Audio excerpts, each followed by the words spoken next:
What's up, guys? My name is Zach, and today I am driving a 1970 Ford Country Squire LTD.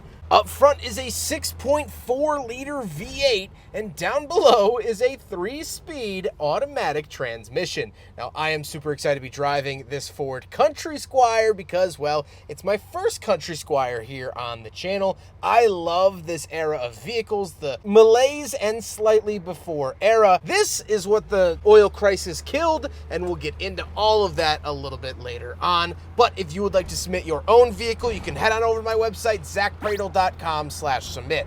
It's a quick and easy submission form. It takes under a minute to fill out, and I come out to you. But let's get back to that 390 cubic inch V8 under the hood. Well, it was one of many engines offered. However, they were all V8s. You could tell this was a pre-oil crisis car just from that. There's the 302, the 351, the 390, the 429, the 400, 460, and 451.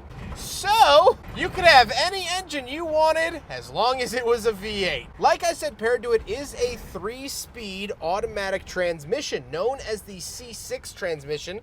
I've also driven this in some of the F250s of the era, and I like it. It's smooth, and it's still operating here in 2024, so I can't rip on it for anything besides that. Last but not least, of course, the Country Squire is rear-wheel drive.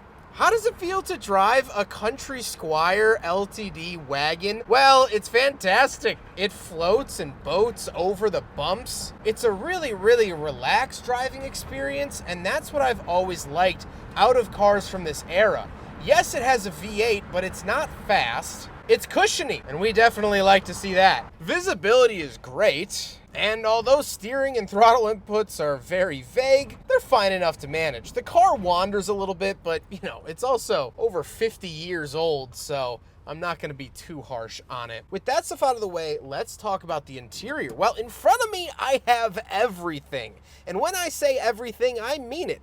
I have my speedometer directly in front of me with fuel down below that. Off to the right, we have a clock, cigarette lighter, and fan, as well as down below that, we have the AC. This was a factory AC car, as well as our temperature control. We have our radio, selector and volume for the radio, a climate control vent, washers and wipers, and our brake release and lights down below. Everything is situated right in front of the driver, so much so there's not much left for the passenger that we'll talk about in a second. The steering wheel is thin. It has a nice little badge in the center of it, but that's it. On the door, we have our manual mirrors and manual windows, which is interesting because this was a factory AC car, but not factory power windows. That was an option you could select. The only power window you will find on this vehicle is the rear window that we'll talk about later on. Moving into the center, we have 2 climate vents, and that's it. We get this nice wood paneling and very, very 1970s feel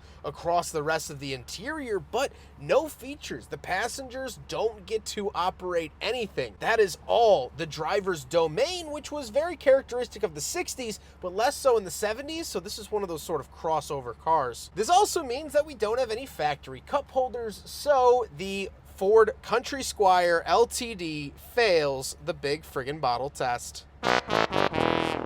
Then we do get a bench seat, which is awesome. Absolutely love that. Very cushiony, very bouncy, and what I love to see. However, speaking of seats, we do have 2 more rows of seating, so let's go do some backseat reviews. All right, we're in the second row of the Ford Country Squire LTD, and plenty of space back here.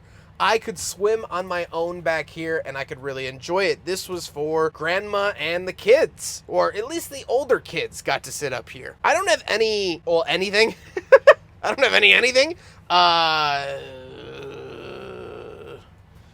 Buckle on the seat. Crank for the window. That's pretty much it. Let's go hop into the third row. We'll talk about that. All right, so we're on the back of the LTD Country Squire, and a couple of things to note. First of all, this is what's known as the 3-way magic tailgate. So back in the 60s, they had the 2-way magic tailgate. They added a 3rd way for the 1969 model year. So I'll have the owner Will show it from an outside perspective, so you can turn the key to put the window up and down. You can also swing it open like a traditional door, or you can fold it down like a tailgate. Once it's rolled down, you can then fold it down here, and there you go. That is your tailgate. You can then crawl inside here. Over to the right, this is where your spare tire was stored, and off to the left, there was nothing actually behind there. It wasn't until, I believe, 1972 or 1973, they actually put a door here so you could access it. But what everyone wants to see is the fold open, technically third row. I guess you could almost consider it a third and fourth row. But you have extra jump seats in the back. This was for the small kids, maybe the family dog, things like that. Now, I would hop back there. However, as you could see, you could actually see through the floor, and I don't want to push through the floor or cause any damage. So today I'm just going to be showing you the third row, which I think is absolutely awesome. Such a cool piece of automotive history that we don't see anymore. Very cool to see. Put the magic tailgate back up. Call it a day. Now we gotta talk about the looks. And of course, this does have the wood paneling down the side that has since faded from a dark oak to a barn birch, as the owner put it. It was just a vinyl sticker back in the day. Cars didn't have real wood on the exterior past really the 1940s. 1950s, maybe. I don't have a hard date in mind, but that era. So this was a vinyl. It's big, it's large and in charge, and this was the full-size wagon from Ford, again on the LTD platform, shared with the LTD as well. And I like it. I really, really enjoy it. Just how it looks. It's so brown, it's so 70s. Everything is so unapologetically 70s, and I love it, love it, love it. And to just add that little sprinkle on top, it does have garage door headlights, which work off of a reverse vacuum system. So if it loses vacuum, they actually open up as a fail-safe mechanism. So it actually requires vacuum to keep them closed.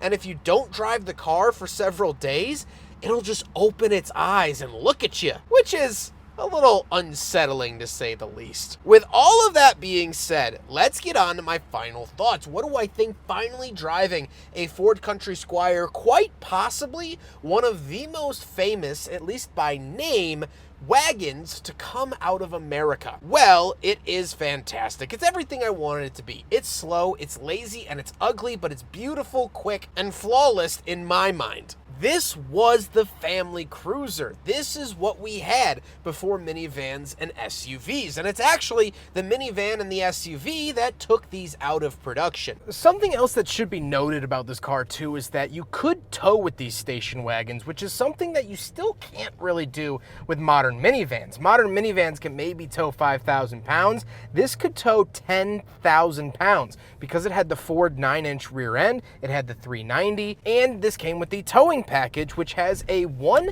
5/8 sized hitch, which is very, very hard to find. But you could tow up to 10,000 pounds with the Country Squire, which again has yet to ever be done since by a minivan. This is a 1970 model Country Squire, and this is one that you want. This is a unrestricted V8 and no 5-mile-an-hour bumpers. In 1973, 5-mile-an-hour bumpers were now required. It's a little bit of an uglier car. And then past that, we had the Malaise era, which had all of the emissions restrictions. These got a lot slower, if you can believe that. And because of those emission restrictions, car makers found a loophole where if they built passenger vehicles off of truck chassis, they didn't have to comply to these strict emissions on the regular sedans or wagons. So manufacturers started building SUVs and light pickup trucks that could fit more people to then replace the wagon because they didn't have to conform to as hard of emissions. So wagons, for all intents and purposes, got wiped out over the coming 20 to 30 years.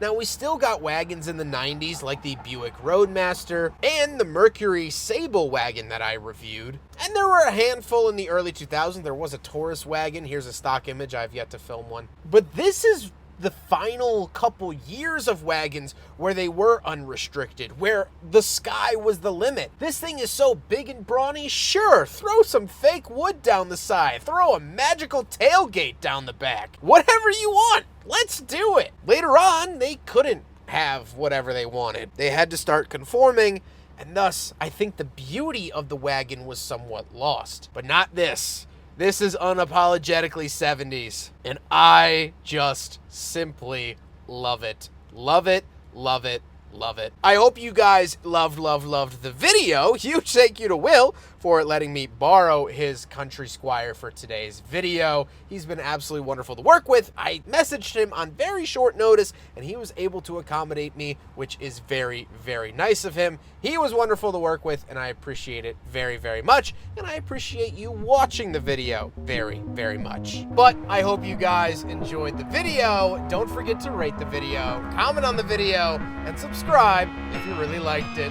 Take care, guys.